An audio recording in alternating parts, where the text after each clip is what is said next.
नमस्कार मित्रांनो, मी संतोष शिंदे. माझं मतमध्ये तुम्हा सर्वांचं स्वागत करतो. तर मित्रांनो, आजचं माझं मत हे मी माझ्या स्वतःवरच मांडणार आहे. म्हणजे माझ्या स्वतःबद्दलचंच मी आज माझं मत मांडणार आहे. तर सुरुवात करूया. ही सुरुवात होते मित्रांनो कोरोनापासून, 2020 पासून. म्हणजे जेव्हा अख्ख्या जगात कोरोनामुळे लॉकडाऊन लागलेलं, आपल्या देशात देखील होतं. तर माझी स्वतःची रिक्षा होती मित्रांनो, परंतु लॉकडाऊन असल्याकारणाने ती मी काढू शकत नव्हतो. व गाडी उभ्या-उभ्या तिथे काही गरदुल्ले किंवा काही समाजकंटकांनी ते रिक्षात ते गाडीचे टायर चोरून काही नेले, गाडीची काचा फोडल्या, गाडीचं छप्पर फाडून ठेवलेलं. तर त्यामुळे खूप सीट वगैरे एकदम फाडून ठेवली. तर त्यामुळे खूप नुकसान देखील झालेलं. परंतु बाहेर जाऊ शकत नसल्याकारणाने काय करणार? आणि परंतु अ, घरात पैशाची चणचण देखील जाणवू लागलेली. तर कुठे काम मिळेल का ह्या शोधात होतो. तर तेव्हा एका देवाच्या कृपेने एका अत्यावश्यक सेवेमध्ये मला एका कंपनीत कामाची ऑफर आली व अत्यावश्यक सेवा असल्याकारणाने मला कामावर ये-जाणं करण्याची मला मुभा होती. म्हणजे कंपनीकडून एक लेटर देण्यात आलेलं.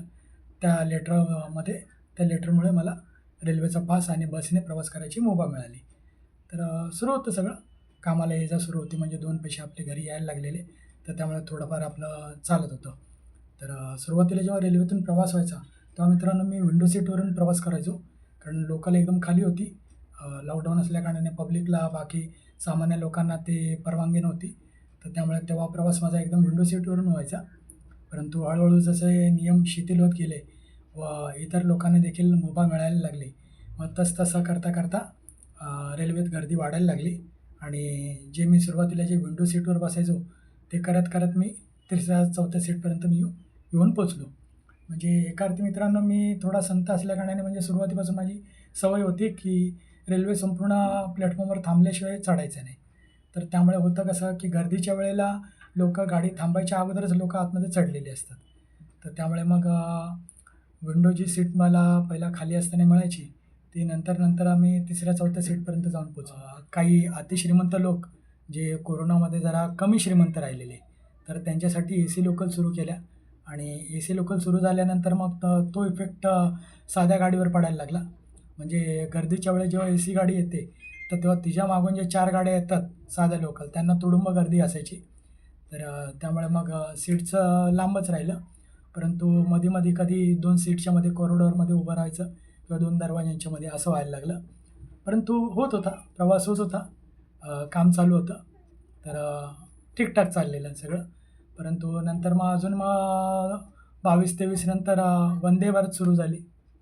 वंदे भारत म्हणजे आता जे जवळची श्रीमंत लोकं होती त्यांच्यासाठी आधी रेल्वेने एसी लोकल सुरू केल्या लोकलमध्ये आणि नंतर त्या लोकांसाठी अजून म्हणजे बाहेरगावी जाण्यासाठी पण एसी लोकल वंदे भारतच्या रूपात आधीच तेजस, राजधानीसारख्या एक्सप्रेस चालू होत्यातच. मग त्याच्यात अजून वंदे भारतसारखी गाडी अजून आणली आणि मग अजून मग रेल्वेला मग उशीर व्हायला लागला. आधी जी एसी लोकलमुळे जी गर्दी वाढलेली, ती नंतर तर अजून वंदे भारत राजधानीसारख्या एक्सप्रेस चालत असल्याकारणाने मग रेल्वेवर अजून ताण आला. अजून मग गाड्या मग लेट व्हायला लागल्या. म्हणजे वंदे भारत येते म्हणून मग रेल्वे मग एक तर खोळंबून ठेवली जायची किंवा तिला स्लोवर फास्ट लोकलला स्लोवर डायव्हर्ट केली जायची. मग अजून गर्दी वाढायला लागली. मग जे मी विंडो सीटपासून जो माझा प्रवास सुरू झालेला, तो 24-25 येईपर्यंत एकदम दरवाजाच्या ती फूट असते ना, म्हणजे दरवाजाच्या आपण जिथे लटकून म्हणजे एका अर्थी एक आपण समजूनच चाला की लटकून प्रवास. मग माझा लटकून प्रवास व्हायला लागला. परंतु तरी लटकून प्रवास होत होता. परंतु आता मागील काही महिन्यापासून म्हणजे जेव्हा एक 7-8 महिन्या अगोदर मुंबईला जो इन्सिडेंट झाला, म्हणजे दरवाजात जे लोकल उभे होते लोकं आणि ते एकमेकाचा समोरासमोर एकमेकाचा धक्का लागल्याकारणाने जे 5-6 जीव गमवावे लागले.